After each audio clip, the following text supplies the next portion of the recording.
Antara yang manis bila mimpi jadi nyata, pengalaman indah kita pun tertawa, yeah. Antara yang manis saat mula kenal cinta, sama-sama rasa betapa bahagia.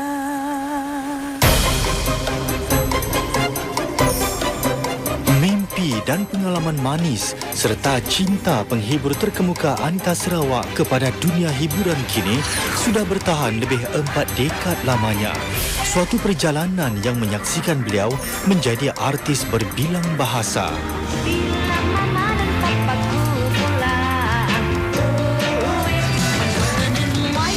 Semenjak merakamkan album pertama pada tahun 1969, Anita Sarawak terus aktif mengeluarkan album dan kini beliau boleh berbangga mempunyai lebih 70 buah album Melayu dan Inggeris dalam pelbagai bentuk. Malah Anita juga mungkin satu-satunya penyanyi Melayu atau penyanyi serantau yang pernah merakamkan album di 5 negara, iaitu bukan sahaja di Singapura tetapi juga di Amerika Syarikat, Jerman, Indonesia dan Malaysia. Dalam bicara eksklusif bersama Anita Sarawak bahagian kedua ini, beliau yang mesra dipanggil Kak Anita terus berbincang dan berkongsi mengenai rahsia kejayaan dan daya ketahanan beliau. Dan apakah lagi falsafah kesenian dan kerjaya yang dipegangnya dengan kuat yang boleh menjadi inspirasi bagi golongan penggiat seni yang lebih muda. Ikuti bicara Anita Sarawak ini. Hakikatnya ya, Anita Sarawak ya, seorang penghibur yang cemerlang. Dan ini agak penting ya. Anita Sarawak seorang communicator yang cemerlang ya. Dapat berkomunikasi dengan semua lapisan orang ya. Anda boleh mengadakan konsert 3 jam dan separuh daripadanya 1,5 jam anda boleh berbual. Tak ramai dan mungkin boleh dikira dengan jari ya berapa ramai penyanyi yang boleh melakukan demikian. Saya ingin bertanyakan ya Kak Anita, adakah ini sesuatu yang tak boleh dilatih? Ini sesuatu yang anda dilahirkan dengan kemahiran sedemikian? Saya rasa ya, Cik Daud bukan dilahirkan, semuanya experience dan semuanya kalau kita membuat homework kita sendiri. Bukan satu, ya Tuhan anugerah kita sesuatu, ya, tetapi kita mesti bekerja keras, kita mesti buat homework.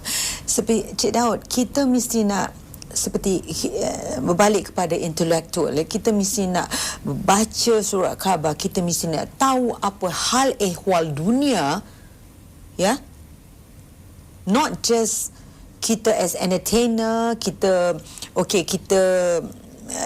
be very talented, kita keluar. No, kita mesti nak tahu ekonomi, kita nak tahu what is happening with the world. Bila kita nak memerlukan untuk berkomunikasi, bukan kata-kata yang kata orang, alah, buang masa je. You know, apa you cakap ni? Kita mesti ada substance.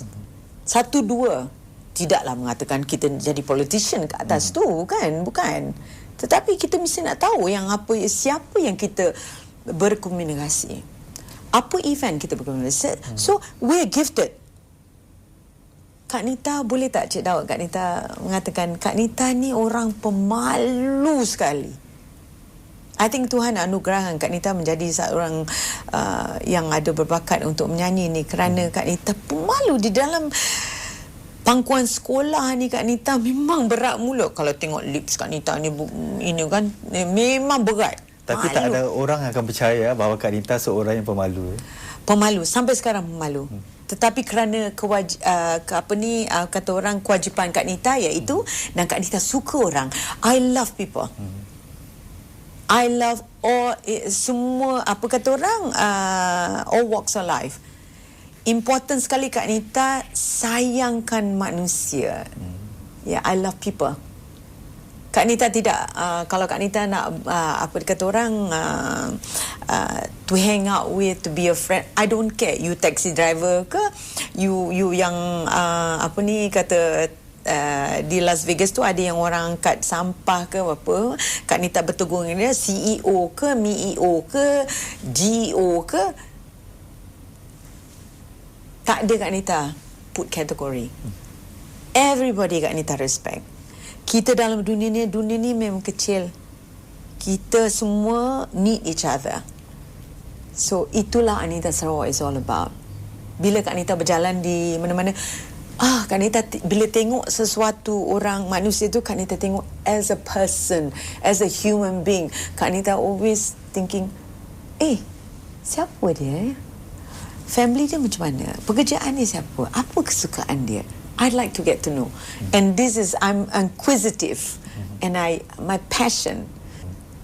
Cuma orang bila tengok dasarnya Anita Sarawak tu dengan rambut dia, dengan makeup dia, dengan bling-bling jewelry-nya. Tapi kalau take everything out, I tak kekok.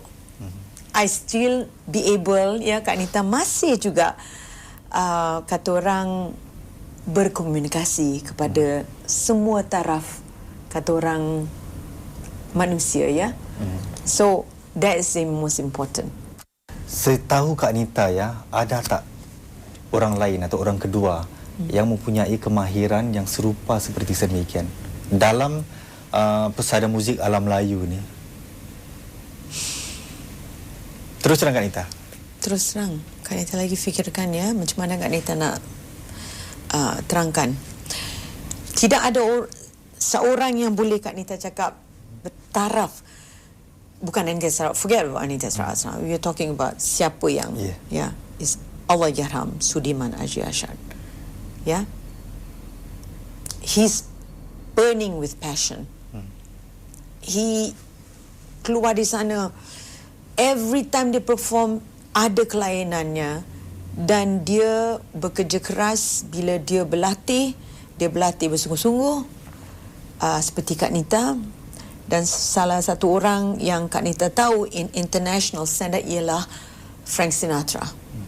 Iaitu bila dia berlatih, siapa yang datang lambat dia cakap goodbye, tak payah datang. Siapa-siapa band-band, tak ada. You lambat, okay, I bayar you tak payah datang sini. Meaning you're not interested.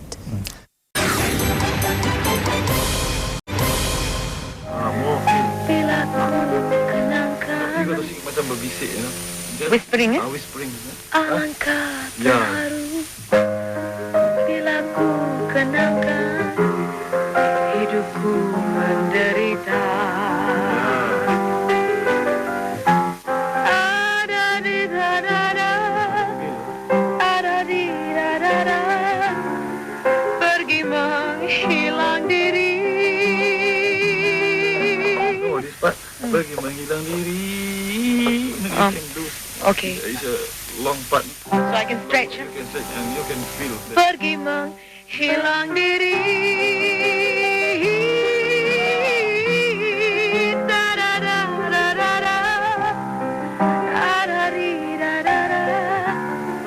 Berendam air mata. So the chorus build up. No, different mood. Ayahku pergi, tiba-tiba menghilangkan dirinya. Ibu tersiksa dalam duka demi kasih pada ayah. Aku kan membela hidup. Baik Kak Nita, ya, satu cabaran, ya, sebagai seorang penyanyi ialah untuk mencapai tahap pemimpin, ya. Dalam kes Kak Nita, ya, Kak Nita sudah mencapai tahap diva dalam dunia hiburan, ya. Ini status pemimpin. Kongsi dengan kami, ya, sebenarnya apa ciri-ciri yang dalam pandangan anda perlu ada untuk mencapai status tersebut? Wah, you dah jadi macam my mother and my father dah. Diva tu tak pernah baru ni. Dulu sebelum diva tu dah superstar, dah apa. So, diva kadang-kadang sekarang Kak Nita sedih bila orang cakap diva tu has been misused. Tapi anda top diva di Asia, ya. Ya, kadang-kadang orang cakap, kan ada perkataan, alah dia ni diva sangat tu. That's negative. seorang pemimpin tu besar kewajipannya. Kak Nita bukan pemimpin. Kak Nita bukan diva. Kak Nita, I can say Kak Nita sekarang masih mempelajari. Kak Nita masih belajar lagi kerana dunia tetap evolve. We are, seperti Kak Nita katakan dalam bahasa Inggeris ya, Abang Mahathir, my suami tersayang, selalu cakap dengan Kak Nita, you as good as your next performance, not as your last performance. Kalau anda pernah lihat Kak Nita punya performance baru-baru ni, kalaulah malam itu semua peminat lihat Kak Nita hebat, tanggungjawab Kak Nita lebih hebat lagi selepas ini. So Kak Nita tidak pernah pergi selepas konsert, pergi di kamar dan tidur, wow, I did a good job. No. Jadi itu mantra Kak Nita ya. Mantra saya. Wow, what's the next project? Wait, let me rest first. Kak Nita tak nak cakap lagi next project, because every project Kak Nita kasih jiwa dan raga Kak Nita. Bukan saja nyanyian Kak Nita perform, jiwa dan raga. Bermakna the next performance I have to be, Kak Nita mesti lebih hebat. So I'm not a diva. I'm not a leader. I'm just a human being ya, satu manusia yang ingin memberikan satu senyuman. Kalau setiap penonton yang datang memberi sedikit senyuman, Kak Nita rasa itulah Kak Nita berbesar hati. Bila Kak Nita pergi tidur lepas tu, Kak Nita bukan fikir yang Kak Nita nyanyi best apa semua. Wow. Mereka ada tekanan, mereka ada problem, tapi bila datang melihat Kak Nita, senyuman itu yang kekuatan Kak Nita untuk tunjukkan selepas itu. Baik Kak Nita ya. Saya lihat Kak Nita ada semacam persamaan dari segi semangat ya, dengan mungkin dengan kalau boleh saya katakan curi sikit perkataan tadi ya, diva Amerika Syarikat seperti Madonna misalnya, seorang yang begitu berdedikasi, bekerja tak penat-penat, dan lebih penting lagi ya, keupayaan untuk terus menerus ya mencipta semula dirinya, reinvent herself. Dan ini sesuatu yang saya lihat Kak Nita ada ya. Sejujur yang Kak Nita boleh cakapkan ya, mungkin adakah ini sesuatu yang begitu berkurangan sekali di kalangan para penyanyi Melayu kita? Minta maaf, Cik Daud, Kak Nita cannot speak for anybody. Ya, kerana Kak Nita tidak dapat menonton semuanya yang bakat-bakat baru. Cuma Kak Nita tahu yang bakat-bakat baru, banyak kita bakat-bakat baru. Tetapi adakah mereka mau belajar selepas ini? Mau bekerja keras dan mau disiplin. Disiplin is everything. Mau sacrifice. Banyak yang kata orang biasa, you know, because entertainer, not singer ya. Entertainer is a different thing. Performer is a different thing. Kak Nita, harapan Kak Nita yang anak-anak muda ni, kadang-kadang kan mereka sekarang, of course, ada manager, ada image creator, ada semuanya dibagikan mereka. Very lucky. Jangan mempersia-siakan. Kak Nita dulu, bila Kak Nita menjadi seorang penyanyi, Kak Nita sudah fikir 10 tahun dari sekarang apa yang akan terjadi. So Kak Nita harap, berdoa kepada semua bakat-bakat baru kita, iaitu bukan saja kita kata orang depend on manager, depend on creative manager. We have to be everything. We have to be smart. We have to be intellectual. We have to be hardworking. We have to be smart. We have to be very wise. Tak boleh nak kita depend. Manalah tahu, bukan kita cakap manager tu tak takkan setia dengan kita. Manalah tahu manager akan jadi something happen. Jadi can we stand on our own 2 feet? Itu yang satu-satunya. You have to think, what if just in case, what if you're all alone, boleh you survive? And that is stronger point. Itu yang sesuatu yang Kak Nita ada di dalam jiwa Kak Nita. Sekarang ibu dah tak ada, manager dah tak ada, semua tak ada. Kak Nita di Las Vegas 20 berapa tahun bersendirian. Bagaimana Kak Nita survive? Bagaimana? So you have to, semuanya kita mesti fikirkan. Ini adalah tanggungjawab yang begitu besar sekali. Kita tahu ya, baru-baru ini anda dan suami anda ya, Muhammad Mahathir ya, terlibat dalam satu insiden yang hampir-hampir ya meragut nyawa anda. Satu insiden merupakan di mana Abang Mahathir sendiri ya, boleh dikatakan ditetak dengan parang ya. Tapi soalan saya kepada anda ialah secara emosi ya, secara emosi, apa sebenarnya pengalaman anda yang paling pahit, paling mengerikan yang pernah anda alami? Itu sesatunya. Sebelum itu Abang Mahathir, sebelum itu ya mungkin minta izin kepada Abang Mahathir, akan saya dapat the ICU thing ya. Ini sesuatu yang testing untuk Kak Nita. Betapa sayangnya Kak Nita dengan Abang Mahathir. I love my husband. It's so easy to say I love you, I sayangkan you, dunia akhirat. Bila sesuatu kejadian tu, Abang Mahathir sebelum kejadian perompakan tu, tak ada pun rompak tapi attempt.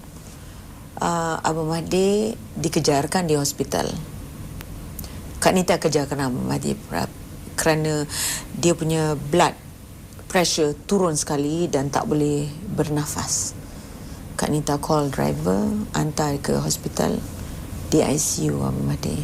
Kebanyakan orang tidak tahu, media pun tidak tahu.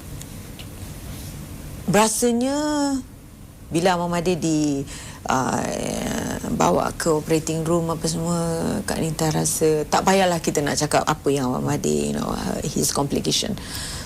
Rasanya tak boleh lagi Kak Nita hidup. Kak Nita di situ dan alhamdulillah kerana di hospital itu membenarkan Kak Nita di ICU punya tempat tu, dia kasihkan macam bed aja gitu kan. Kak Nita tak apalah bertunggu selama situ. Itu salah satunya dugaan untuk Kak Nita. Ya, selalunya okey glamour suami ni, bila suami dah sakit macam tu Kak Nita rasa tak boleh hidup lagi lah, tak nak lah.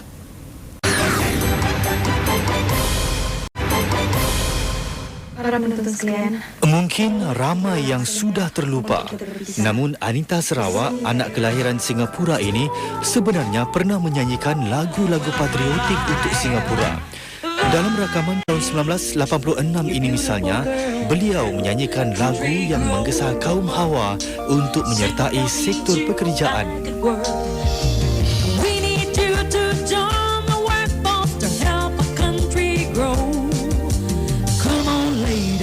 Join the workforce. Singapore needs you now.